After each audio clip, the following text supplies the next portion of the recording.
Patutlah Wan Saiful gelabah semacam kes terlalu banyak dan kukuh.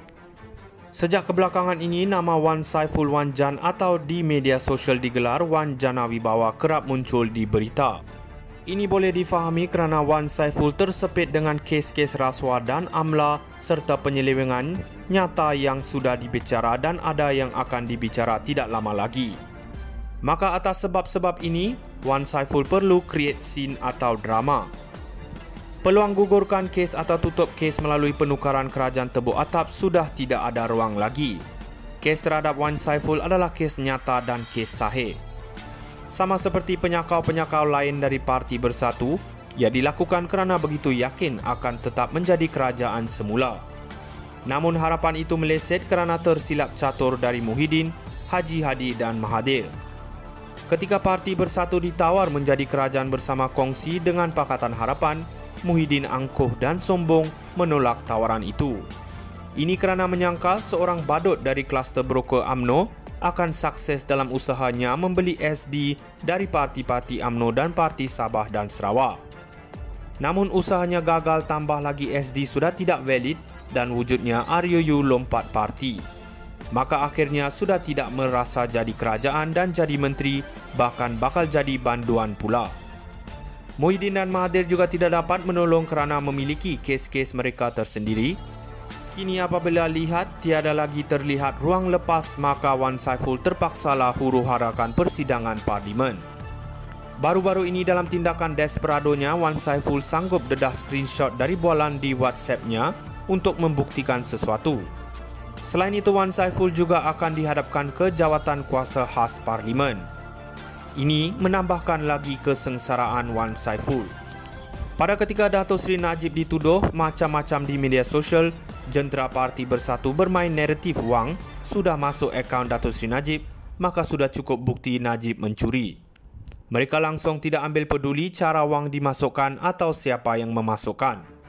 Kini terdapat dalam akaun Wan Saiful banyak wang masuk, maka sudah tentulah sudah cukup untuk buktikan Wan Saiful juga mencuri atas dasar yang sama seperti Najib. Kini tentu ramai boleh faham kenapa Wan Saiful perlu kecoh dan huru-harakan parlimen. Sungguh dahsyat, dalam jarak 17 bulan hampir semua pemimpin Bersatu ada kes rasuah dan seleweng. Curian lebih besar terlepas kerana wang berbilion-bilion lagi dibelanja ketika darurat dan perbelanjaan tidak boleh dipersoal. Inilah kisahnya Wan Saiful dan Parti Bersatu dan kenapa mereka perlu huru-harakan parlimen dan negara. Patutlah Wan Saiful gelabah semacam kes terlalu banyak dan kukuh. Sejak kebelakangan ini, nama Wan Saiful Wan Jan atau di media sosial digelar Wan Jana Wibawa kerap muncul di berita.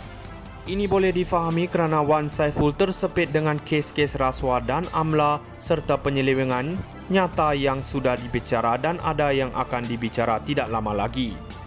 Maka atas sebab-sebab ini, Wan Saiful perlu create scene atau drama. Peluang gugurkan kes atau tutup kes melalui penukaran kerajaan tebuk atap sudah tidak ada ruang lagi. Kes terhadap Wan Saiful adalah kes nyata dan kes sahih. Sama seperti penyakau-penyakau lain dari Parti Bersatu, ia dilakukan kerana begitu yakin akan tetap menjadi kerajaan semula. Namun harapan itu meleset kerana tersilap catur dari Muhyiddin, Haji Hadi dan Mahathir. Ketika Parti Bersatu ditawar menjadi kerajaan bersama kongsi dengan Pakatan Harapan, Muhyiddin angkuh dan sombong menolak tawaran itu. Ini kerana menyangka seorang badut dari kluster broker UMNO akan sukses dalam usahanya membeli SD dari parti-parti UMNO dan Parti Sabah dan Sarawak. Namun usahanya gagal, tambah lagi SD sudah tidak valid dan wujudnya RUU lompat parti. Maka akhirnya sudah tidak merasa jadi kerajaan dan jadi menteri, bahkan bakal jadi banduan pula. Muhyiddin dan Mahathir juga tidak dapat menolong kerana memiliki kes-kes mereka tersendiri. Kini apabila lihat tiada lagi terlihat ruang lepas, maka Wan Saiful terpaksalah huru-harakan persidangan parlimen. Baru-baru ini dalam tindakan desperadonya, Wan Saiful sanggup dedah screenshot dari bualan di WhatsApp-nya untuk membuktikan sesuatu. Selain itu, Wan Saiful juga akan dihadapkan ke jawatan kuasa khas parlimen. Ini menambahkan lagi kesengsaraan Wan Saiful. Pada ketika Datuk Seri Najib dituduh macam-macam di media sosial, jentera Parti Bersatu bermain naratif wang sudah masuk akaun Datuk Seri Najib, maka sudah cukup bukti Najib mencuri. Mereka langsung tidak ambil peduli cara wang dimasukkan atau siapa yang memasukkan. Kini terdapat dalam akaun Wan Saiful banyak wang masuk, maka sudah tentulah sudah cukup untuk buktikan Wan Saiful juga mencuri atas dasar yang sama seperti Najib. Kini tentu ramai boleh faham kenapa Wan Saiful perlu kecoh dan huru-harakan Parlimen. Sungguh dahsyat dalam jarak 17 bulan hampir semua pemimpin bersatu ada kes rasuah dan seleweng. Curian lebih besar terlepas kerana wang berbilion-bilion lagi dibelanja ketika darurat dan perbelanjaan tidak boleh dipersoal. Inilah kisahnya Wan Saiful dan Parti Bersatu dan kenapa mereka perlu huru-harakan Parlimen dan negara.